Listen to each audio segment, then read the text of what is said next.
দেখি হল্লাবার করছি দেখে আকাশ দেখা যায় না, তখন আমি বুঝছি যে আমার উপরে স্পিড বোট আছে। বিশ্বাস করেন তখনও আমার টেনশন যে আমি ছাড়া আর কেউ আছে। আমার মনে হয়েছে আমি বললে মানুষে বলবো ওই বেশি স্পিড বোট দৌড়াই খেয়ে মরছে, কিন্তু আর কেউ যদি মরে কোনো ব্যারিস্টারের কারণে মরছে। আমার তো ছিল কেন আমি যদি মরিও চুপচাপ জানাজা বইয়া আইয়া কোনো খান্দন লাগতো না, চুপচাপ আইয়া আবার সোনার গাছের খামা লেগে দেয় রাখা, এটাই আমার কাছে খাওয়া। আর কেন এই যে স্পিড বোট চালাইতেছি মনে করেন আমি বুঝি না যে কাম করতেছি যে কোনো সময় মরতাম পারি, ওই স্পিড বোটের তলে বইয়া দেখে খুঁজতে না খুঁজতে তলে বইয়া তো মরবই। আমার এতে বই নাই, আমার বই হলো যে স্বপ্ন আমি তোমার কাছে মানুষের দেখাইছি এই স্বপ্ন পূরণ না হলে তো আল্লাহ আমার দুনিয়ার ঠিকানা নেই। আরে মরবো তো সমস্যা হয়েছে আমার আল্লাহ সাঁতার পারে না, ওই ইটালি আরো করছি বলতো আমি দেখলাম যে বউরে ছিলাইবো এটা যদি করে কইবার তুলা শোনাই গেছে বিয়া দিছিলাম যে আমার বাইটারে তুমি ওটা হইতো কিলাই যে শোনা গেল যে তুমি আত্মীয়তা করছো, আমরা তো আগে জানতাম না তুমি সাঁতার জানো না। আমার আল্লাহ যে সাঁতার জানে না এটা আমি জানি না। এরপরে দেখুন এটা তো রাবুড়ি খাইতেছে আমার কয় ওদুলা ভাই কে পারে। আমি বুঝছি যে আলা আন্দাজ করে যদি আমি আরো আগুয়াই এও মরবো আমার লইও মরবো, আমি বেলা ছেড়ে দিছি সাইডে কয় তুই এখন ডুব ফটকান। এরপরে আমি ওই যে এরে কইলাম দৌড়াইস না খালি, কারণ এ তো আইসে বেটা অভিজ্ঞতা দিছি টিকা, এ তো জানে না তোমার কাছে খোঁজা ফটকান ছোট তো দেবে। এরপরে এ বুঝছে আমি বললাম স্পিড বুকের খোলানোর দো তুমি ডুবতাই না, এবার দুইটা দিতে এমনি খাইয়া আবার উঠতে শুরু হয়েছে। এরপরে কোনো ভাবে ওরাইয়া তখন আমি খারে কইতাছি ওই যে স্পিড বোটের যে ড্রাইভার এরে কই তুই তাড়াতাড়ি নিচে আমারে ভাই দেখ আর কেউ রয়েছে নি এ ভাই দেখতেছি মোবাইল মোবাইলটা যেন ভাঙিস না দিছে, আমার মানুষ মরে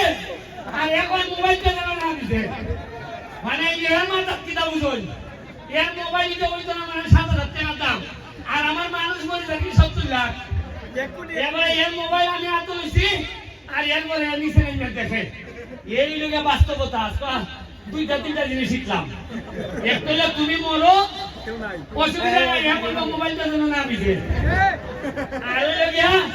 যে আদার জানে না এ তোমার আলা হইলো অসুবিধা নেই তোমার লুই মরবো। আজকে যেটা বুঝলাম যে নিজের যোগ্যতা না থাকলে নিজের পড়াশোনা না থাকলে নিজের কর্ম না থাকলে নিজের আপন দুলাভাইও হাতে পাইনে নিত নাই, যাত্রা প্রমাণ হয়েছে। এদিকে আজকে আদার জানতো আমার দুলাভাই কম লাগে ওই আদার জানে না দিকে দুলাভাই আত্রায় এর লাগে পড়ালেখাই কোন লাগবে না ইটলে দুলাভাই টানবো নি, দুলাভাই টানে না আখিলা টানবো। আমি টেনশনের কোনো কারণ নাই, এটা ডুববো আবার জাগাইবো, খালি তোমরা পড়াশোনা করিয়া যে উন্নয়নের মহাসড়কে নামছি এটা না দেখতে আমি বসতাম না। আর আজকে মাগরিবের নামাজের পরে এখানের মধ্যে ফায়ার ওয়ার্কস হইব, প্রায় লাখ খানেক টাকা খালি কিনে আনছি, ওই আকাশে আলোকিত হইব সোনাঘাট বাজার আধা ঘন্টার লেগে আর নয় জামেলাটা লাগাইছে ওই জাগলা ফুলাইতে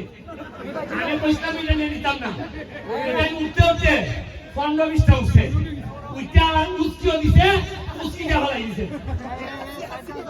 ওই আমার শালাই তুই দেখি কিনা অভিজ্ঞতা কিনা হইল যে ফুলগাছে ডুবছিলাম দুলাভাই ডাকছিলাম এখানে জীবনের প্রথম এক্সপিরিয়েন্স যে মরা নদীর মধ্যে এত স্পিড দিতে অনেক আনন্দ কাটাইছি, আনন্দের পরেও যে নিরানন্দ আছি এখন বুঝছি জীবনের মানে কিনা। এরকম দুলাভাই থাকলে সাঁতার না যাবো মহাসমুদ্র পাড়ি দেওয়া যায়, আমি কৃতজ্ঞতা নাই এবং আপনারা আসলে দোয়া করছেন। আমরা যারা স্পিড